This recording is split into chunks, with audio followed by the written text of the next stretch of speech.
Today I will be talking about Chapter 8, which is managing your image and building your brand.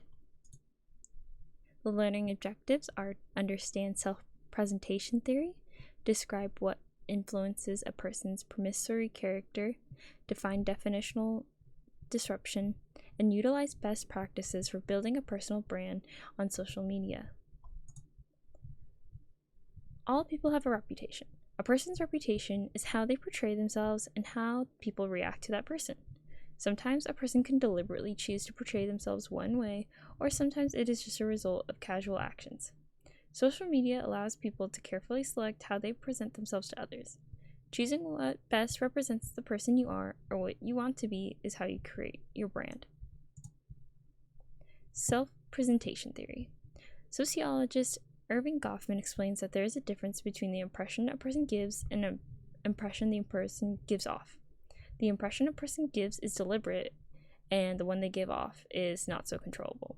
So, the one you give is deliberate because it is the way you dress, the way you speak to people, who you choose to hang out with, what you choose to post online. While the impression you give off is things that are pretty much unchangeable about yourself that people typically have predetermined views on, such as your gender, your race, things like that. Promissory character. A promissory character is a facade. People use promissory character to avoid social embarrassment. Basically, you putting on a face when you're at a party even though you didn't want to go. Typically, the promissory character is the opposite of the way a person feels. When a promissory character is intentionally false, definitional disruptions occur.